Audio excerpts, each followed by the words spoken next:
Dans cette vidéo, je vais vous donner la formule, le chemin à suivre, tout ce que vous avez besoin d'apprendre pour sonner loud, clean, punchy, clair, avec de la séparation et surtout sans distorsion.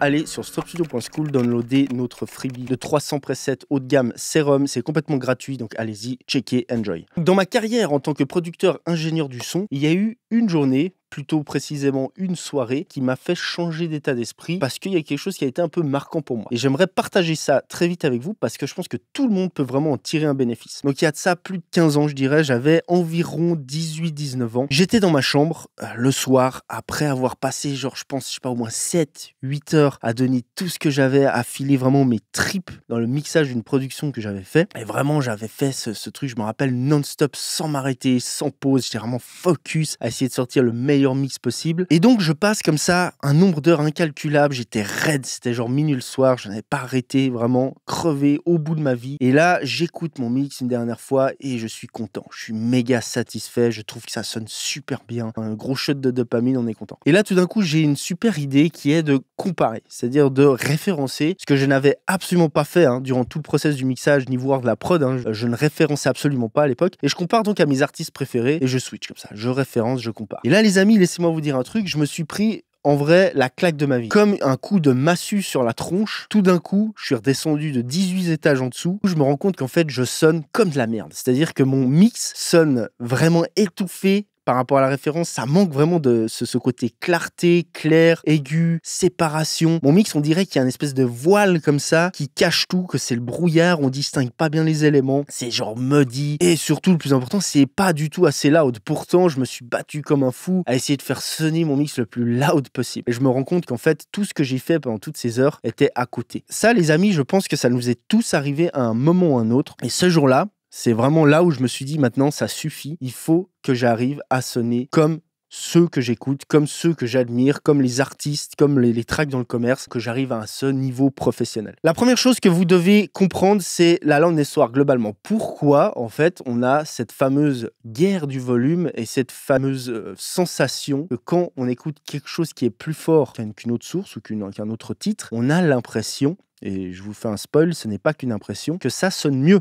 Pourquoi? Donc si vous vous penchez sur cette question, vous allez vous tourner naturellement, vous allez trouver qu'il va falloir apprendre des choses dans la psychoacoustique, c'est-à-dire comment percevons-nous, êtres humains, le son. Plus précisément, il faudra vous pencher sur comment on perçoit le son en termes de sensibilité, comment notre oreille est plus sensible à certaines fréquences que d'autres. Pourquoi, quand on écoute quelque chose de plus fort, on a l'impression que ça sonne mieux? Parce que concrètement, notre réponse aux fréquences de notre oreille change suivant le niveau auquel on écoute. Donc en fait, quand on écoute deux signaux à deux niveaux différents, on n'entend clairement pas la même chose. Et plus on écoute fort, plus notre oreille, en gros, a tendance à se linéariser. Donc mieux on va entendre les basses, les extrêmes aigus. Donc on a une perception qui est différente suivant le volume auquel on écoute. Donc ça, c'est la première chose qu'il faut vraiment comprendre. Là, je vous résume, mais il y a plein de choses à piger en détail là-dedans. Donc il y a tout cet aspect fréquentiel autour du loudness sur lequel on peut jouer. L'équilibre est le maître mot quand on veut que quelque chose sonne clair, séparé, etc.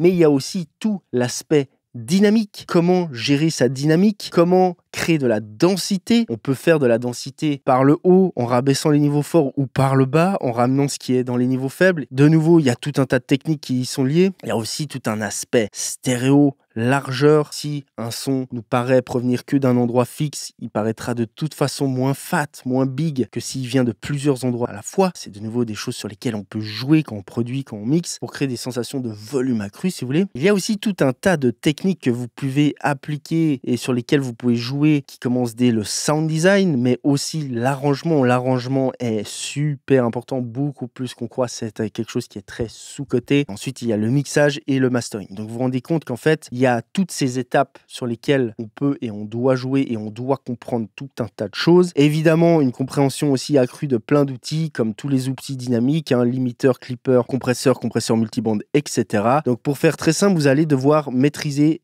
tout plein de techniques avancées de compression, de saturation, de limiting clipping. Vous devez aussi avoir une compréhension accrue et avancée de tout ce qui est phénomène de phase et tout ce qui est summing. Parce qu'en vrai, quand vous allez mélanger, faire du mixage concrètement, pour gérer au mieux et de manière optimale le mélange des fréquences pour que chaque élément ait vraiment sa place dans le mix et donc qu'on crée une très bonne séparation, vous devez maîtriser la phase. C'est-à-dire qu'on va se servir de plein de phénomènes qui de nouveau passent par plein d'outils, EQ dynamique, compression multibande, sidechain, des manières de sidechainer avancées aussi par bande, etc. Et c'est tout cet amas, si vous voulez, de techniques et de connaissances qui va faire que vous allez y arriver. Donc pour faire simple, c'est compliqué. Vous avez beaucoup de choses à apprendre et beaucoup de choses à réunir comme ça pour avoir cette compétence globalement qui est de faire du bon loudness en gardant de la séparation, de la profondeur, sans saturation. Et ce qui est encore plus compliqué, les amis, c'est comment trouver ces compétences. Parce que concrètement, toutes ces compétences, vous pouvez trouver des brides à gauche, à droite, sur Internet, dans les livres, etc. Mais pour l'instant, jusqu'à présent, personne ne vous a réuni tout ça sur un plateau. Donc pour tous ceux qui souhaiteraient réellement